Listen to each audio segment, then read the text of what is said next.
ये लड़की बचपन से ही अपने दोनों भाइयों की बहुत फेवरेट थी। उसका बड़ा भाई उसे अक्सर तंग करता था और तब तक नहीं रुकता था जब तक उसकी आंखों में आंसू ना आ जाएं। लेकिन उसका छोटा भाई हमेशा उसकी शील्ड बनकर खड़ा रहता था और किसी को भी उसे हर्ट करने नहीं देता था। उसके दिल में उसका छोटा भाई ही उसकी सबसे बड़ी स्ट्रेंथ था। धीरे धीरे वह प्राइमरी स्कूल से हाई स्कूल पहुंच गई। एक दिन स्कूल के बाद उसकी एक क्लोज फ्रेंड ने उसे जानबूझकर एक नैरो स्ट्रीट में बुलाया।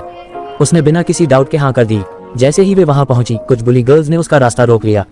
उन्होंने तुरंत उसका बैग स्नैच कर लिया और गुस्से में उसका सारा सामान जमीन पर फेंक दिया। जब उन्होंने तलाशी ली तो उसमें एक भी कॉइन नहीं मिला। ये देखकर वे और भड़क गईं। उनमें से सबसे अग्रेसिव लड़की ने उसे जोर से 3 स्लैप्स मारे।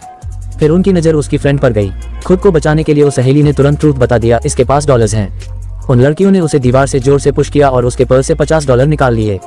उनमें से एक ने मॉक करते हुए कहा, इतना गरीब बनकर क्यों रहती हो।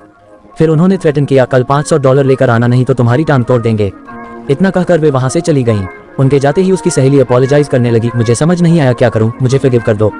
मेरे पास और कोई ऑप्शन नहीं था, बस पैसे दे देना, हॉलिडेज के बाद सब ठीक हो जाएगा। लेकिन वह उसे कैसे माफ करती। उसी मोमेंट उसने अपनी फ्रेंडशिप खत्म कर दी और बिना पीछे देखे चली गई। उसने साफ कह दिया, आज के बाद मुझे कभी कॉल मत करना। तभी उसका छोटा भाई उसे पिक करने आ गया। उसने अपना सिर उसके शोल्डर पर रख दिया और फूट फूट कर रोने लगी। जब छोटे भाई ने पूरी बात सुनी तो उसका एंगर आउट ऑफ कंट्रोल हो गया। अगले ही दिन उसने अपने कई फ्रेंड्स को इकट्ठा किया। उसने ठान लिया कि सबको एक बात क्लियर समझ में आ जानी चाहिए, उसकी बहन को कोई टच नहीं करेगा। अपनी छोटी सी टीम के साथ वे उन लड़कियों को सर्च करने निकल पड़े और जल्द ही